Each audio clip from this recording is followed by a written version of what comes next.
So gagawin nating series ang aking i-share sa inyo for 3 Sundays. Yes, I will be here for 3 Sundays. Natutuwa lang ako. Okay. So are you ready to study the Word with me today?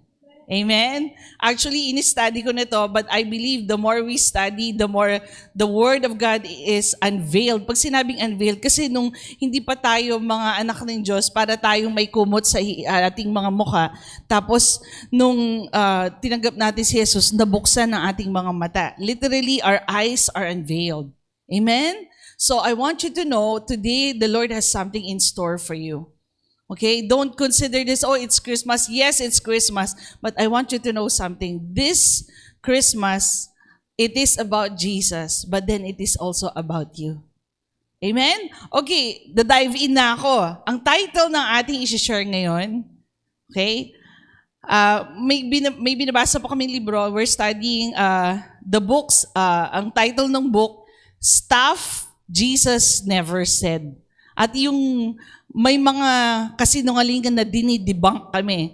Kasi sabi may naririnig tayo na katuruan na sabi nila, grace is free, pero dapat i-prove mo na worth it ka sa grace. Sinabi pa talaga yun ni Jesus? Sasabihin ko na po sa inyo, hindi.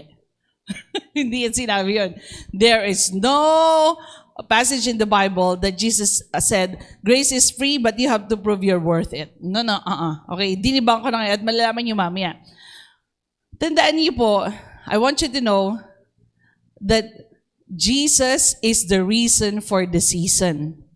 He came for you. Di ba sabi nga ng song, if you know that song, as little children, kakanta na ako muna. As little children, we would dream of Christmas morn, and all the gifts and toys we knew we'd find. But we never realized a baby born one blessed night gave us the greatest gift of our life. So, ang taas sa atin, we are the reason that He gave His life. Thus, we are the reason that He suffered and died. To a world that was lost, He gave all He could give to show us the reason to live on this. O diba, we are the reason. Do you know why Jesus came? Sabi mo sa katabi mo, you are the reason. So, ang Christmas na to, it is about Jesus and you. He came down because of you. He was born because of you. Hinubad niya ang pagiging Diyos niya because of you. Akala nyo, magpo-focus sa ate, sandali, akala ko ba Christmas is all about Jesus? Yes! He came down because of you. You are the reason. That's why nagse-celebrate tayo ng Christmas ngayon. Amen? So, do you know, the title of my sharing today is The Pearl of Great Price. Tamang-tama kasi nasa Pilipinas ako. Alam niyo ba ang Pilipinas, ang tawag sa Pilipinas? Perlas ng Silanganan. Sorry. Lumalabas ang aking sabi mo sa katabi mo, ikaw ay perlas. Hindi ko alam kung paano Tagalogin eh. You are the pearl of great price. Sabi mo sa katabi mo, you are the pearl of great price. Alam niyo ba, mas mahal ang perlas kesa diamond nung unang panahon? Kasi ngayon nako-culture na eh, kino-culture na ang mga pearl. Bigyan ko ng background. Kino-culture na yung mga pearl. Kaya maraming pearl. Pero alam niyo ba yung organic or natural process ng pearl is very long. Tapos yung clam, nakadepende pa yung quality ng pearl doon sa clam na nagpo-produce niyan.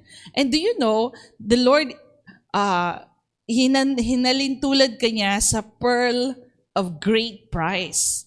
Yan. So yun ang i-share ko ngayon. You are the pearl of great price. Okay. Tandaan nyo today, kung nasaan man kayo, hindi ko alam, baka nakikinig kayo online, okay?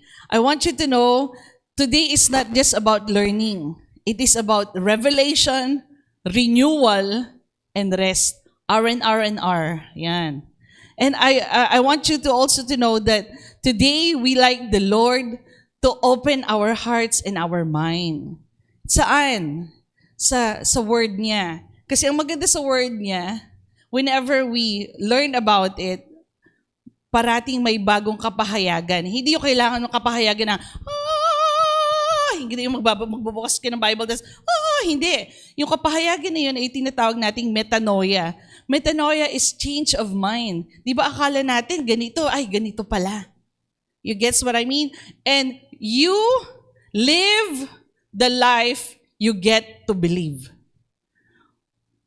You live the life you are believing. Kung ano yung pamumuhay mo ngayon, because it is what you believe. So I will ask you today, don't you want to change your mind in line with the Word of God? Amen?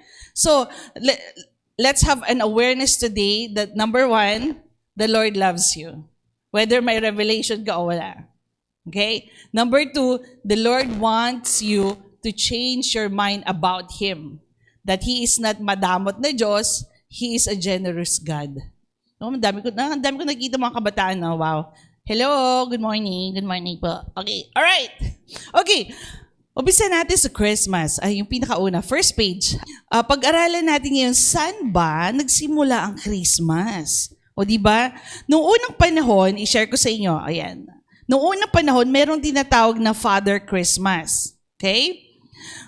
Nung merong isang pare na nakita niya na yung mesa, sa Europa, na walang table at walang plate, maraming hindi nagsi-celebrate kasi nga mahirap sila.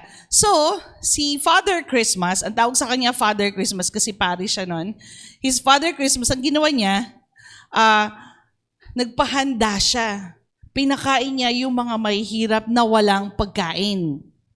Pero hindi natapos doon. Doon nagsimula ang Christmas, yung idea ng, si Santa Claus, hindi yan si Father Christmas. Pero hindi natapos doon. After kumain ng mga mahihirap, syempre nabusog sila, no? In-address niya ngayon sila. Tapos sabi, specifically yung mga bata, sabi niya, mga anak, alam ko nagkaroon kayo, na masaya kayo, na, nakita mo yung PDF, okay? Masaya kayo na kumain kayo today, sabi niya gano'n. Pero meron akong gustong sabihin sa inyo, hindi lahat sa buhay ay libre. Kaya sabi niya, ine-expect ko na babayaran niyo ako after nito. Ito na mga bata na lungkot. They were sad. Kasi they are poor and they have nothing to give. But with honest hearts, nangako sila na magtatrabaho sila para lang mabayaran nila yung kinain nila. Ay naku po. Tandaan niyo po, hindi ganito si Lord. The Lord Jesus is not like Him. He is not like Father Christmas. Doon nagsimula si Santa Claus, by the way. Jesus did not die hoping you'd become worthy sa binigay niya sa'yo. Actually, He died because you already were. Sandali, makasalanan tayo. Paano ako naging worthy? Because you are the pearl of His great price. Naalala yung parable to sa Bible na akala natin tumatalon na ako sa Yung pearl of great price is not talking about Jesus. It's about Jesus talking about you. I came down to save you because you are my pearl of great price. Nakita niyo kung gaano kayo ka-valuable? Minsan, hindi ko feel na mahal ako, hindi ko feel na pinapahalagaan ako ng mga, sabi mo, family o kaibigan. Minsan hindi ko feel na importante ako sa kanila. But you know something? Jesus came for you.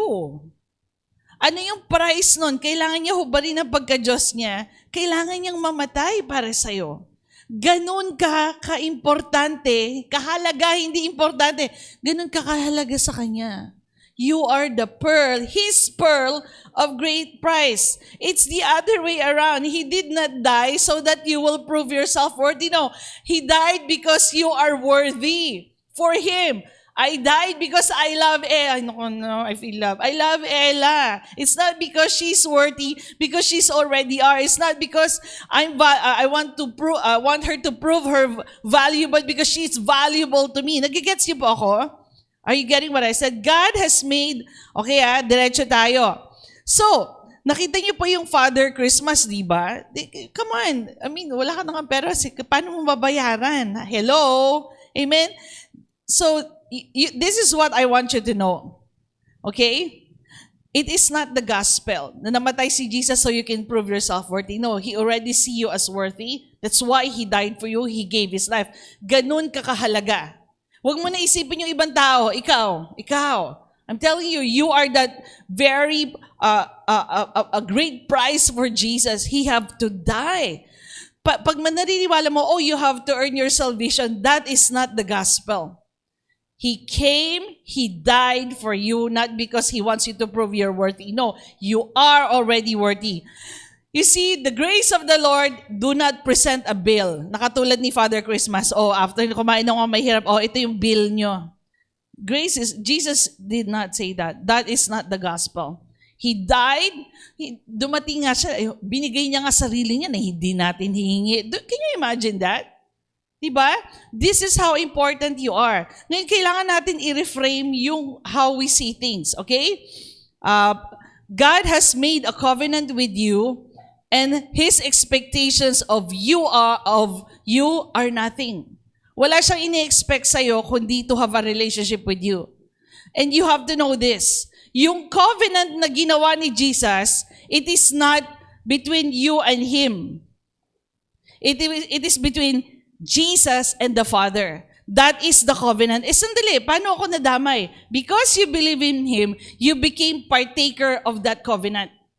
So, dito papasok yung, you don't have to prove your worth because the covenant that Jesus made is between Him and the Father. Naalala niyo si Abraham? Do you remember Abraham? Sabi na ni God the Father sa kanya, okay, let's make a covenant. Naikwento ko na to. Sa Genesis, ang covenant, yung parang pact, alam natin ito sa katipunan, yung naghahati sila ng tapos hati sila ng kamayo kayo dito sa bisig nila, yung KKK, yung katipunan, di ba? Tapos pinagdugtong-dung nila, mga braso nila, kasi yun ang blood covenant. So it is between the katipunero when they have this covenant. Pero nangyari kay Abraham, nung panahon ni Abraham, sabi ng Diyos sa kanya, let's have a covenant together. Yung during that time, ang covenant, kakatay sila ng mga hayop. Tapos hahatiin nila yung hayop sa dalawa. Ilalagay nila yung kalahating katawan sa kanan, yung kalahating katawan kaliwa.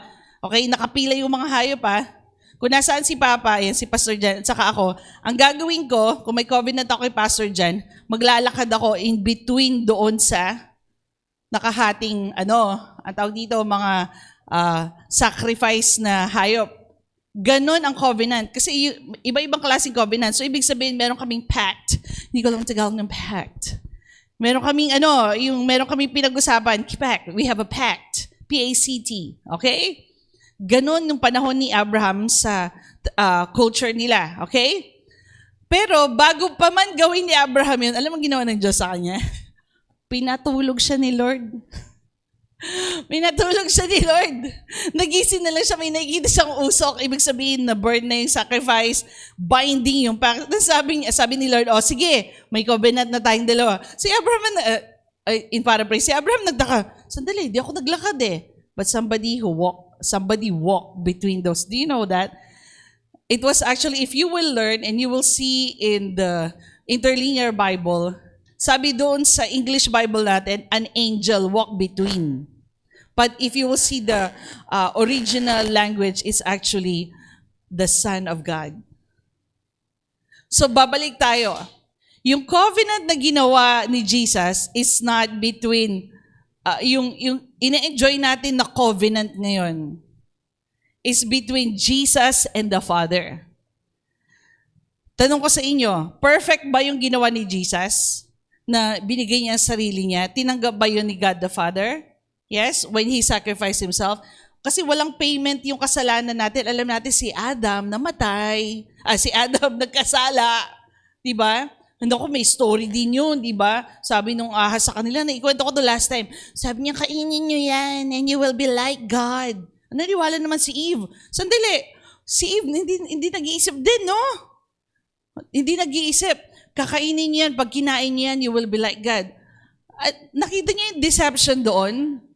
Tandaan nyo, Adam and Eve were created in the image of God. Tapos sinabi nung Ahaz, you will be like God. Whoa, whoa, whoa, whoa. They already are in the image of God.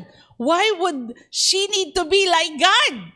Nagigets mo? Kinagat niya yung forbidden fruit. Binigay niya kay Adam. Okay, sabi naman ni Adam, hindi kinorek ni Adam.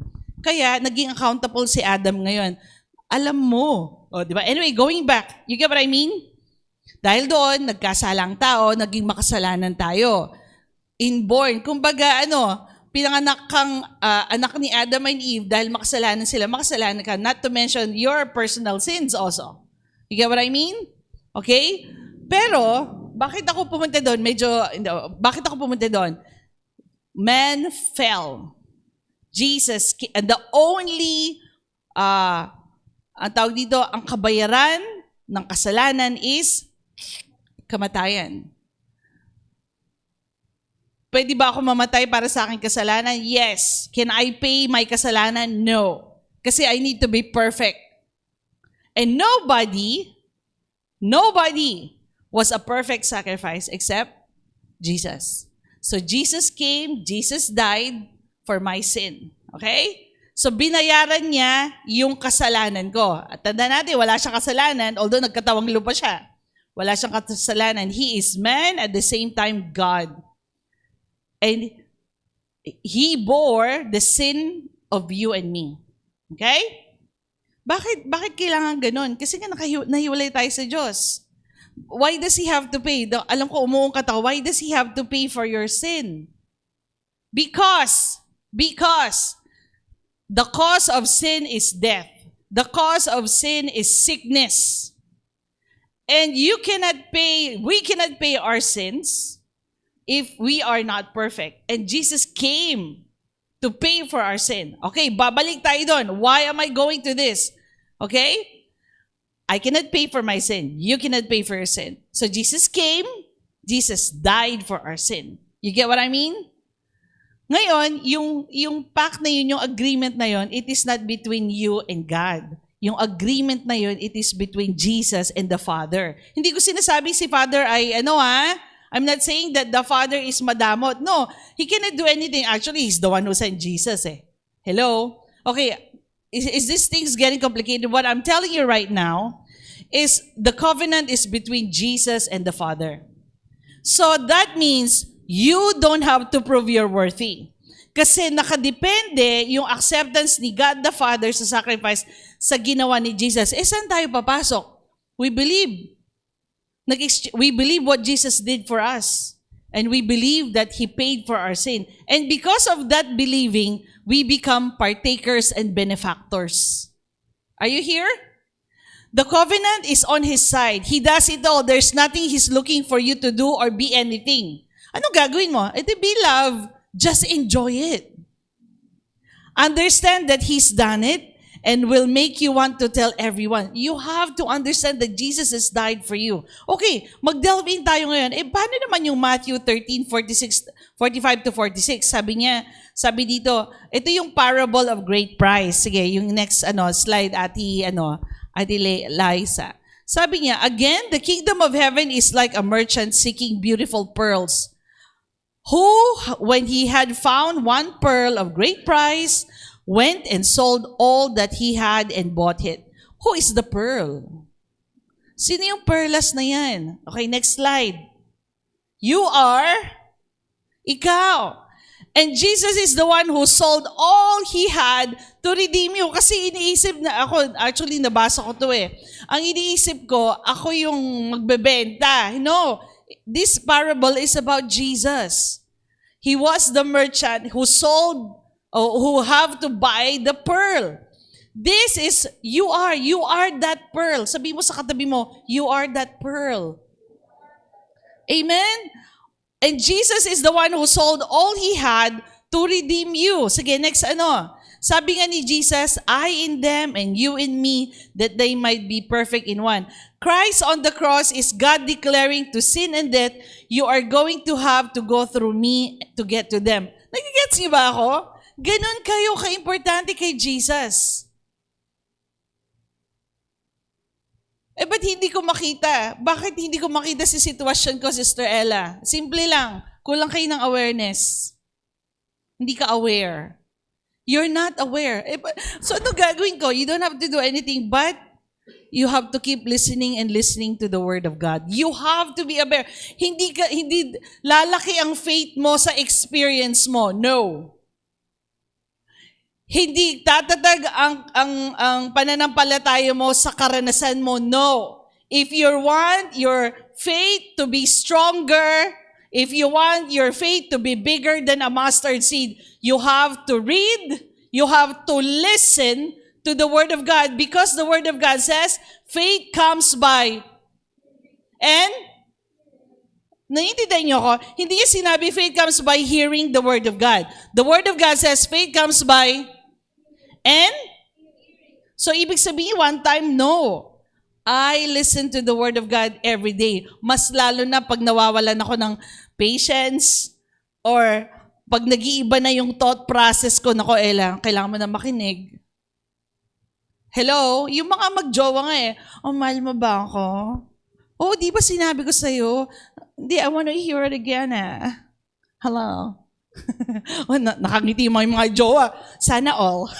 So, hindi, meron naman ako si Lord okay na ako. You get what I mean?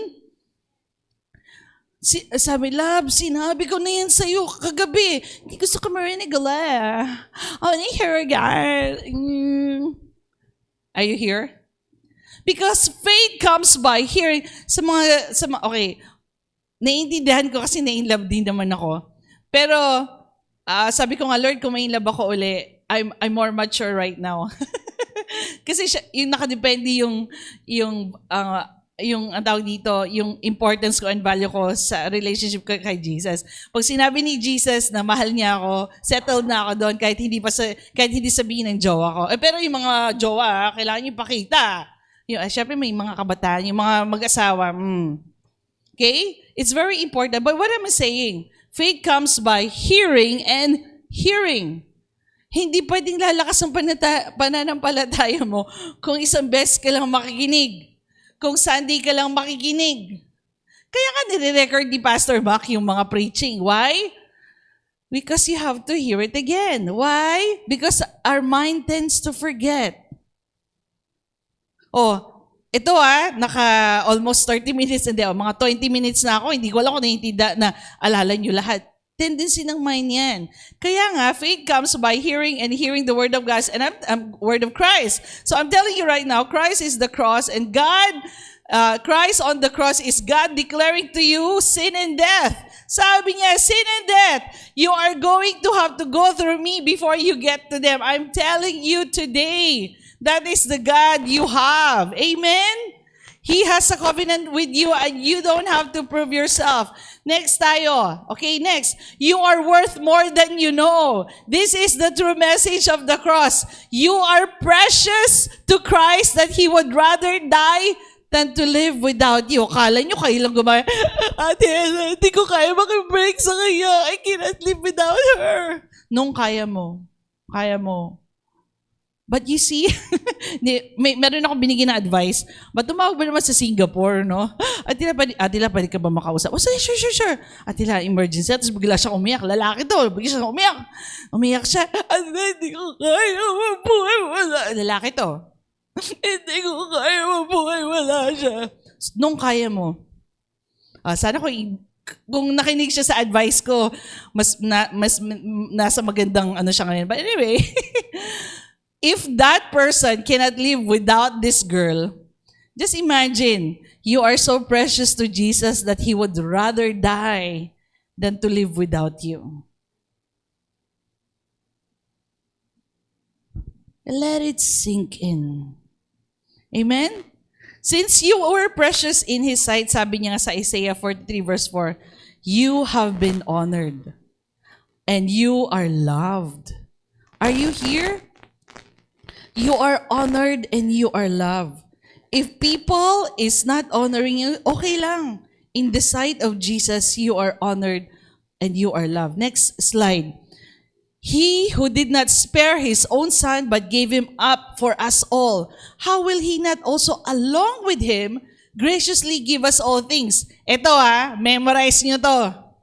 Ulit-ulitin mo to sa sarili mo, lalo na kung nagda-doubt ka. Hindi masamang mag-doubt. Pero kung mag-i-stay ka mag-doubt, mapapasama ka. Why? Doubt ka ng doubt. Nawawala yung trust mo. So, alam niyo ba ang Tagalog nito?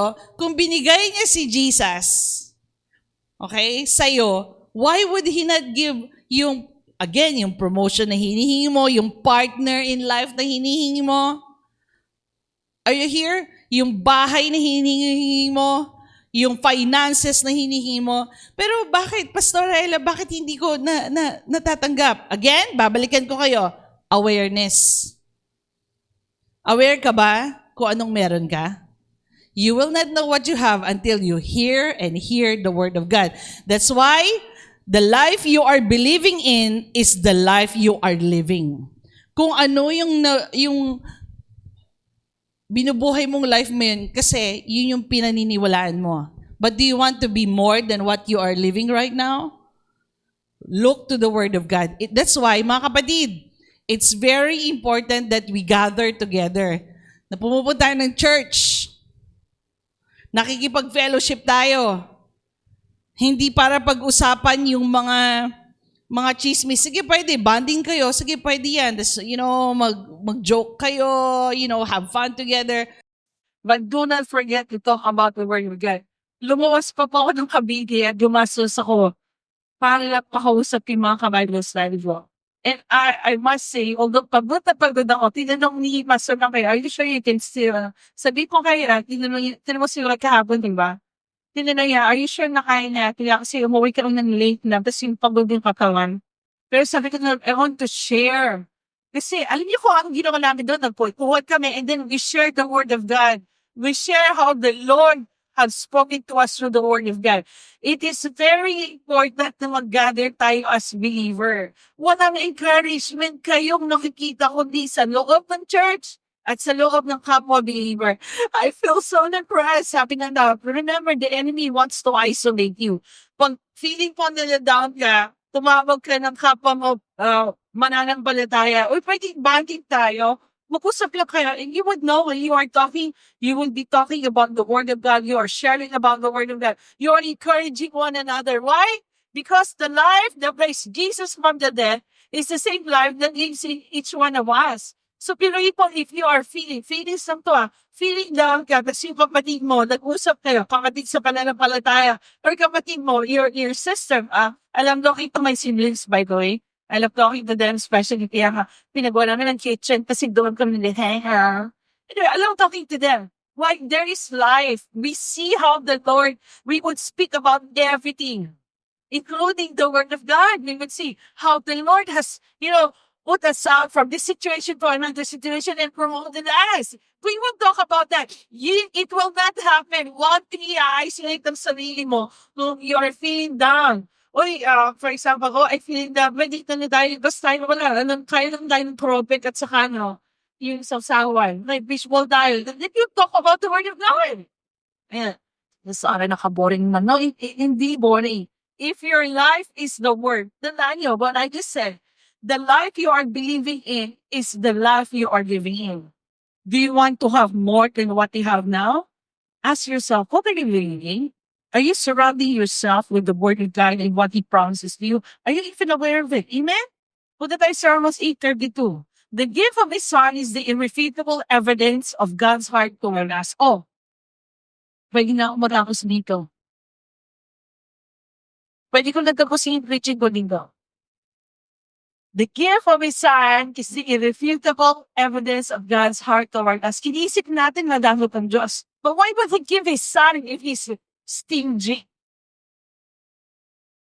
Kung magkaano kayo, si Deb, kasi nakita ko si Iran, no? Iran. Nananong mas dati, Iran lang. I don't believe Deborah will let her son die for, I don't. Kasi ganun din ako, pumitaan ako, I will not let my child die for anybody.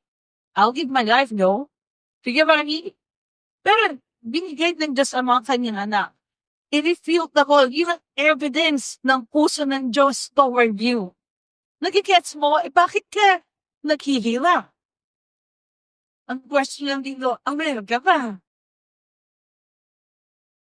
You see, ganito. Jesus died. He gave his life. He paid for all. He died once and for all. Are you here? He died once and for all because he died once and for all. It means he gave you all the blessing. Not in the future. Kailan naman si Jesus Christ? More than 2,000 years ago. Kailan yung binayaran ng more than 2,000 years ago. So, ibig sabihin, paid na. Kailan? Bago ka pa na-born again, kasi it was 2,000 years ago. Bago ka pa na-born again, paid na. He gave you, the Bible says, He gave us all things. All spiritual needs in the young old days, all spiritual blessings. Are you getting what I mean? Do not think that the Father is stingy because He gave His Son. He gave His life. Yung blessing niya, binibigay sa'yo and Jesus paid for it. So, ano gagawin mo ngayon? Be aware of it. Kung sasabihin ko sa inyo, binigyan ko ng 1 billion sa bank. Okay, for example, si Ate Rona, naglagay ako ng 1 billion pesos sa bank. Okay? May sisend ko yung mamaya. Pero hindi niya alam. Hindi rin siya nag-check ng online banking niya. At nabuhay siya ng 5 years, 10 years, 11 years, 12 years, 20, 50, 60, 80. Like 80 years old siya, nag-check siya ng bank account. May 1 billion siya. Na-enjoy niya ba yan for the past 80 years? Yung 1 billion na yan? Hindi. Baka, di siya nag-check. Hindi yan na-enjoy ng billion na yan. Why? She didn't check. Yan ang sasabi ko sa inyo. The Father is not stingy. Ito, ipoprove ko na sa sarili ko. I have this surgery without paying for it. Although may mga heartbreaks. Pero sige na nga, I never paid for this. And praise God, binigay sa akin ang claim ko. Claim ko yung ng Pinas this Christmas. Maliban sa binigyan ng insurance, binigay ng insurance yung claim ko sa physiotherapy, etc. Yan katakawin niya, Pinas. Because the Lord has blessed me with exceedingly abundantly among all that I can ever ask or think. So what am I saying? Hindi madamot ang Diyos. Ang issue lang kasi dito, hindi mo alam kung anong meron ka. Paano mo palalaman yung meron ka? Read the Word of God and claim it for yourself. Paano pag yanari yun? Darating ba yung tao? Wala ka pa kinalangan doon. Lord, because you told me that you have given me all spiritual blessing, I believe that you will open doors for me. Period. Habang nag-do anything about it. Why? Kasi if I do something about it, it's my door. But because the Lord had given it to me, I like to do it. Dati, kailangan ni Jesus, kailangan ni Lord ng megaphone para marinig ko siya. Okay? That was 5 years ago. Kailangan ni Lord ng megaphone. Ella, do this! Ella, believe this! Hindi kasi ako makikinig. So after that, when I started to study the Word of God, naging sweet, the soft voice. Pero alam niyo ngayon kung paano ka tinilid ni Lord? Sabi niyo, nudge. Sabi niyo, nudge. Alam ko si Lord yun. Alam niyo yung ibig sabihin ng nudge? Yung gano'n na. Yung naglalakad ka, tas hahawakan ka ni Lord. Ganon. Hindi ko kailangan ng big, loud voice or megaphone. Yung ganito lang ako. Naglalakad ako, nililid ako ni Lord. May awareness ako na I trust Him that He will lead me to the best place, the right place, at the right time, even with the right people. Yung, bakit ko alam yung nudge? Kasi ginagawa ko sa mga estudyante ko lang na 2 years old sa 3, hindi mo pwede sabihin, hindi mo pwede sila sigawan kasi malidinig nila, for example, sorry, ito, piercing yan, no, gaganan ito ng mga estudyante ko. Tapos pag naglalakad sila, minsan kasi, madalit mag-distract ako mga 2 years old, naglalakad, tapos may makita, so, ang ganito sa mga estudyante ko, hawak ko sa shoulder, sige, ganito, wala akong sasabihin. But because they trust me, they know I will lead them to the right place. And I believe the Lord is like that for me right now. I don't need the soft, still voice. Although the verb is still, I'm having conversation with the Lord, but I feel the Lord nudging me every time. Yung parang ganun, lakad. Tapos maliglag ako, oops, okay. Ganun lang. Hindi na ako nag-struggle ngayon. Huwag may mga Lord, I would like to launch a complaint. Share ko sa inyo. Share ko sa inyo yung segue niyo. Kasi maraming, tatlo kami ang sindong sa fellowship namin kahapon. Sabi niya, Lord, siya, nakadalawa na ako, wala pa. Sabi ng isang sister. So sabi ko, Lord, ako, I'm logic a complaint. Then na-realize ko, hindi na ba ako nag-lodge ng complaint? Kasi just to let you know, the Lord has prospered me in all aspects, except, me having a partner. Naniniwala naman ito bibigay ni Lord. Pero hindi siya nag-i-take ng life ko. Just want you to know. Kasi, mas choosy ako ngayon. Well, tandaan mo naman, choosy ka pa. Oo nga, tumanda lang ako, ba't hindi pa ako naging choosy? Ay, saka hindi pa ako matanda, di ba? Okay, so joke. Tumawa yung mga dating estudyante. By the way, yes, I'm still young, forever 21. Okay. Kasi yung artist ako sinitisa. Mga estudyante ko sila yung una ko naging estudyante, no? Remember that on me, di ba? Anyway. Going back. Okay, going back. So anyway, sabi ko, Lord, hindi na ako pagla-lodge ng complaint. Ano na pala ako, nagbigay na ako sa ng order form. So, hintayin ko na lang yung delivery. Are you here? Kasi ako tigla. Lord, di na ako tigla. So, complain. Nagbigay na pala ako sa ng order form. May order form pa kay Lord. Yes. Young people, yung mga teenager, kabataan. Yes. Pwede na kayo order kayo. Actually, nag-order ako kay Lord, nag-edit, pero hindi pa ako sure kung gusto ko. Okay, going back. Abba is not stingy. Paano ko alam na hindi siya madamot? Kasi binigay na si Jesus for you. Okay, let's go to the next page. When the greater awakening can come to the church, then for us to awaken to the reality that the cross was not a failure. That Jesus' death and resurrection changed everything. And that all things are life, by sin and there. Huwag lang tayo spiritual. This involves everything, men have passed away and all these. Our lives before God have become new. Hindi lang no spiritual kasi paglabas mo dyan, iisipin mo spiritual. I'm living the life, hindi ko kinakategorize ito kasi spiritual things ito category, tapos ito yung realidad. No. My realities and my spiritual things are both the same. Are you here? Tandaan nyo. Kahit mga Pilipino, magaling tayong ang tawag dito, integrate. Magaling tayo. Pero bakit pagdating sa Word of God, hindi natin kaya i-integrate? Kinakategorize na natin, there's spiritual needs to, tapos ito yung reality, yung pag nag-bosyo na, balik na sa realidad. Bakit yung realidad mo? Diba? Are you here? Alam niyo, bago ako pumunta dito, kinausap ko si Lord, sabi ko, Lord, magti-3 weeks ako sa Pilipinas. Alam pa naman, tendency ko, magpatagil ako sa bahay, diba? Nagiging emotional ako. So, guide mo ako, okay? Ayaw mag-i-make ko siya talaga. Hindi kasi, kahit matagal na, 15 years. 15 years na ako sa Singapore. Pag umuwi ako, tapos babalik ako, homesick ako. Pero hindi wala, this is reality, balik na sa realidad. No. My life is the same. In the church, outside the church, the same. Kino-connect ko si Lord sa lahat. Oh Lord, tignan mo. Tapos pag may problema ako, Lord, may problema ka, solusyon mo yan. Why? Because I and the Lord are one. Don't separate it. Hindi ko din nasa church tayo kasi nag-worship tayo. Paglabas natin, realidad na kailangan bayad ng bill. Kailangan trabaho mo. It has to be the same. Integrate. Hello? Your reality is the Word of God. Your reality is the life that Jesus gave you. Everything is you. You, everybody. Until you know your worth to God, you cannot say who you are. Bakit ako ka-confident sa ginawa ito? May bell pa si Lord. Lord, kailangan ko pa sa asas. You get what I mean? Don't segregate it. Pati sa relationship nyo, isama niyo si Lord. For young adults, isama niyo si Lord for sa order form nyo. Hello? Order form of partner. Isama niyo si Lord. Why?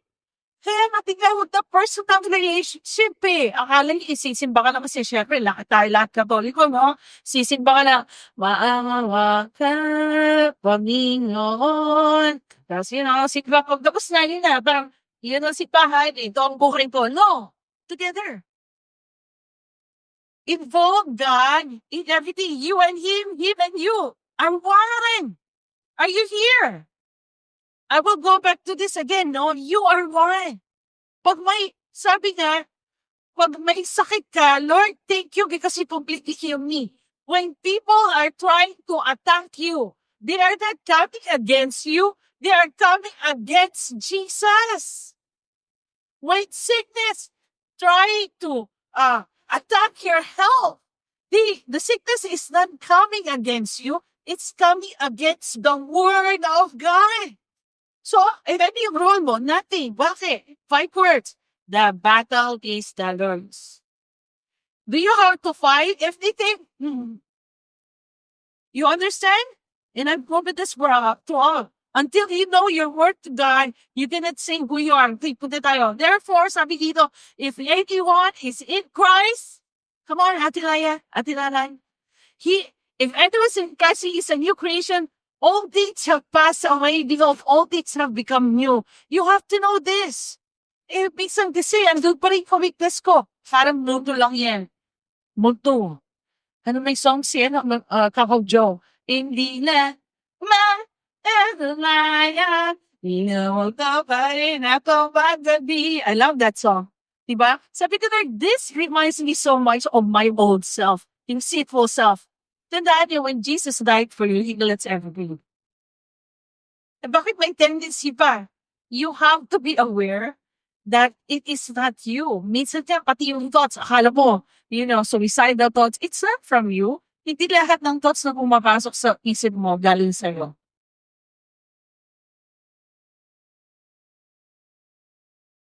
Ano yung listen to worship thoughts, bigla na lang may maano kumurag, it's not from me. Hindi nagagaling sa'yo. Why?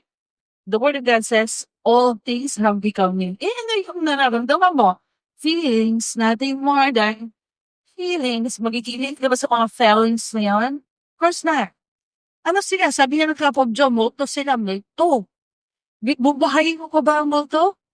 Hindi na. Tapos pakibukas na ang ilaw, sabi niya. Hindi nang gagawin yun. Basta na ilaw. How do you do that? Read the Word. Know who you are. You are precious. All things have passed away. Behold, all things have become new. Sabi ng 2 Corinthians ito, maganda to sa Mirror Bible Translation. Now, hindi tomorrow, hindi the next day, hindi in the future. Everybody say now. You understand? Yung pagiging new creation mo, because in work in progress. No! Saan nakalagay sa Bible pag work in progress ka? Although the Bible says, we behold them from glory to glory. Hindi glory to glory. Okay? Ibig sabihin, yung revelation mo ng love kay Jesus, tumataas ng tumataas. You have to read the Word if you want that to happen. Sabi dito, now! Not tomorrow. Now, in the light of your co-inclusion in His death. Ibig sabihin, when He died, you died. And resurrection. When the Lord, the Father resurrected Him, He resurrected you. So yung old sin already died. Ang history ko, yung history ni Jesus. Oh, He died.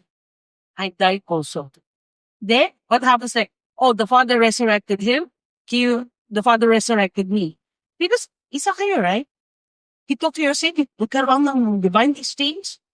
Whoever you thought you were before, in Christ, you are a brand new person. New creation. The old ways of seeing yourself and everyone else are over. Acquaint yourself with the new. Are you here? Acquaint yourself with the new. Your life is. Ano is? Period. Ibig sabihin doon, now. Hindi in the future. The gospel of the finished work is this. Because Jesus paid the price, it is finished. God is seeing us through the finished work of the cross, seeing us through the blood of the Lamb. He sees us through Jesus. This is the bottom line. He is not seeing us based on our works, what we have done, or what we will do. If He does that, maghanap tayo dito. But because He is seeing us through the finished work of the cross, that's why we're here. Because He's seeing us through Jesus, seeing the price that Jesus paid. This is who you are. The gospel, next slide natin. The gospel of what is. Hindi what will be, will be. Or ito sasabihin ko sa inyo, ayoko yung statement na the best is yet to come. Oh, hintay ka na lang tayo. Hindi naman sasabing tayo maghintay. Pero yung gospel, yung Jesus paid the price 1,000 years ago, ibig sabihin tapos na. You have to be aware of this. This is something I'm learning, yung word na now. Kasi yung nakalagay sa Bible It is not something I will receive, but it is something I have now. Pero sabi ko nga, learn ka will experience it. It's just you and me becoming aware of it. Katulad ng sinabi ko illustration to yung 1 billion. Kung hindi check niya karali yung 1 billion at, ay mga sabi I can give her 1 billion. Kung hindi check niya yung kanyang digital banking, na may 1 billion siya, kakasus pa rin siya as if she lacks. Diba? Hindi siya makakapunta sa gusto niyang utang, nagbigay ng siyang binin. Ganun illustration. With the word of God, the gospel is what is. It's not in the future. What do you have in Jesus right now? You mean it. Are you here? It's So if I so identify yourself as an individual, you may choose to describe yourself in terms of your nationality, occupation, family, or even religious belief. However, no one can claim to really know you until they know your passion, your heart.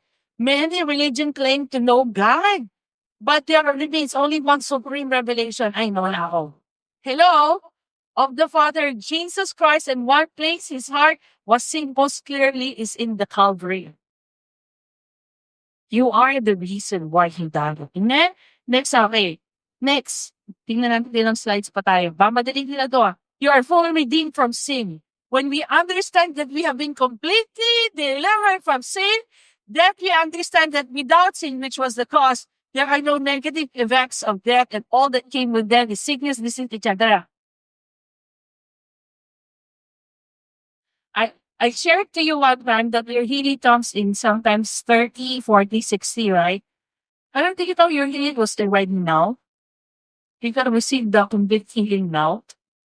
What does it take for you to believe in what the word says?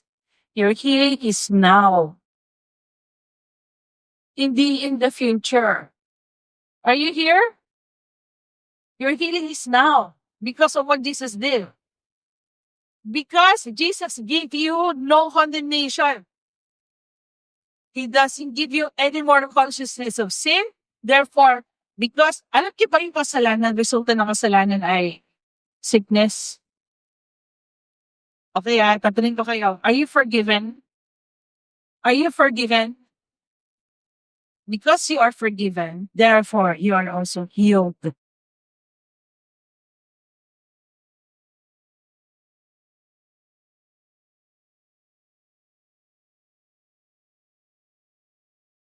Dahil inatawag ka na, ibig sabihin, may kagalingan ka.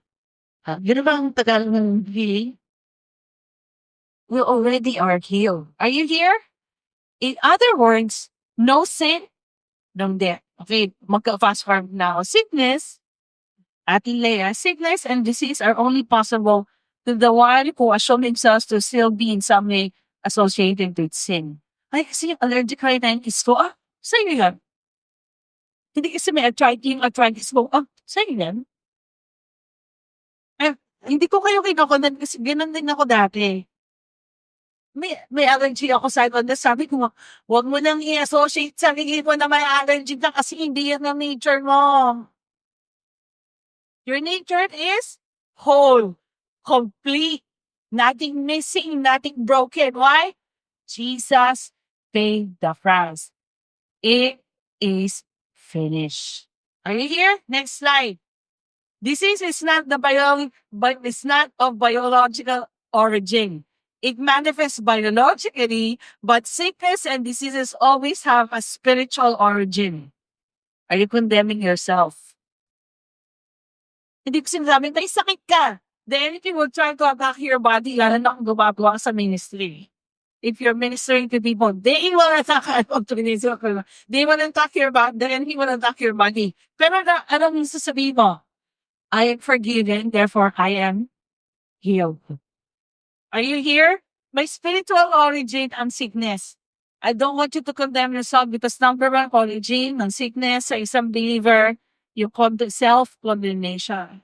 Romans 8 says, there is therefore now no condemnation in Christ Jesus. You are forgiven. It is finished. Okay, mag-ano na ako, mag-accelerate na ako. Okay, punta tayo sa, my sin resulted in His death. His resurrection is the proof of my righteousness. Are you righteous? Come on, people. Your righteousness mo is a gift. It's not you doing something. Romans 4:25 said, my sins resulted in His death. His resurrection is the proof of my righteousness. You are righteous because you believe what Jesus did for you. Yun lang. Everybody say, believe. That's it. Here is the equation. He was handed over because of my short failing. Now he was raised because I was declared righteous. His resurrection is the official receipt of our acquittal. Babalik tayo na sa courthouse. Okay? Let's move forward. Yes. Punta tayo dito. At mga verses na to. Punta tayo dito sa last but not least. Colossians 1:21 says, and you that were sometimes alienated and enemies in your mind by wicked works, yet now you have been reconciled. Notice the words in your mind. This isn't God's perspective of men. It was in their mind.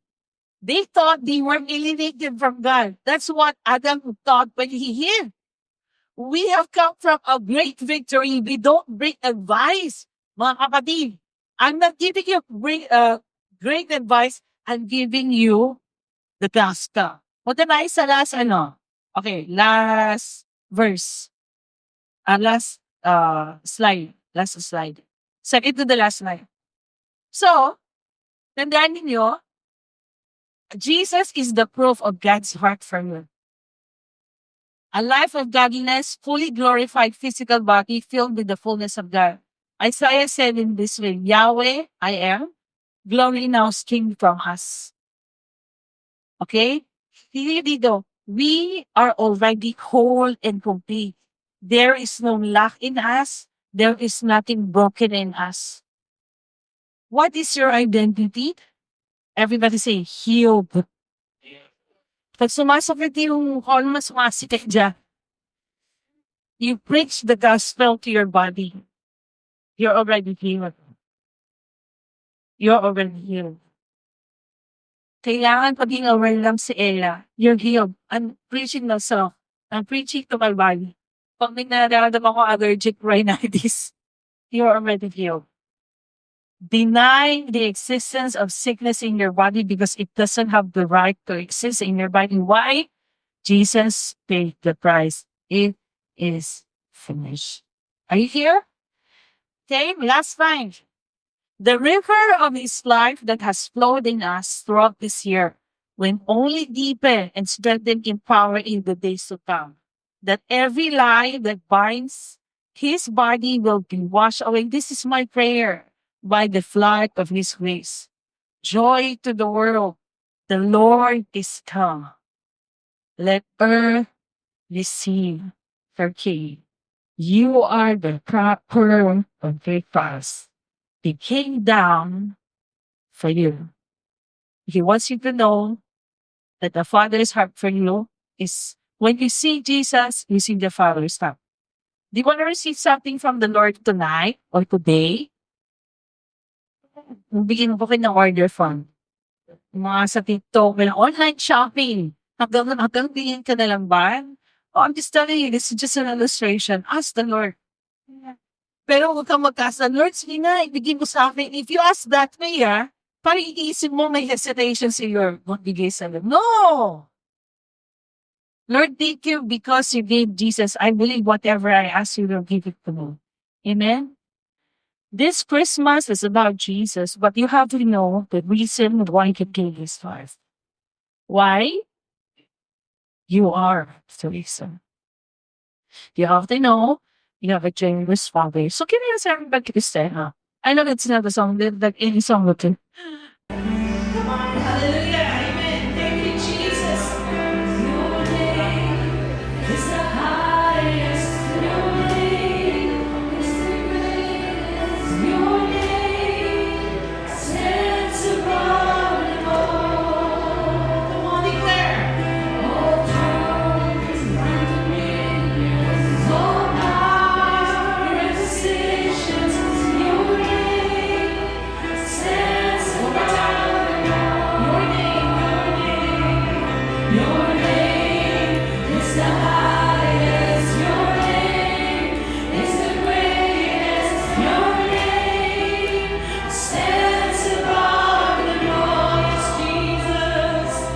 And all thrones and dominions, all powers and positions. Your name stands above. Your voice will sing, and the angels cry, holy. All creation cries, holy.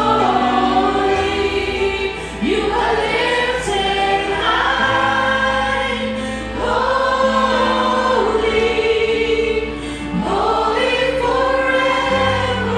Hear people sing. Come on, lift your voice and we sing together. Hear people sing, holy to the King of Kings. Holy, you will always be.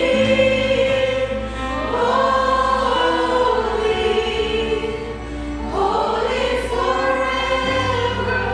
Galing natin po yung last chorus. And the angels cry. And the angels cry. Holy. All creation cries. Holy. You are lifted high. Holy. Holy forever. Hear people sing, come on, church. Hear people sing, holy to the King of Kings. Holy, you will always be. Holy, holy forever. Amen. Amen. Isn't it so good to pray for each other? Ang ganda, no? Hindi na maganda sa failing, pero nakaka-bless. I want you to keep doing this. Pray for each other. You are the pearl of great price and declare Jesus to share the gospel to each other. Hindi lang sa mga believer. Preach the gospel to yourself and preach the gospel to your friends, to your fellow believers. Amen? So, alam mo na extra na ako. Let's just pray. Father, we thank you and bless you for your presence today. We give you praise for all the things you have done for us. We give you glory in Jesus' name. Amen. Come on, Adelaide.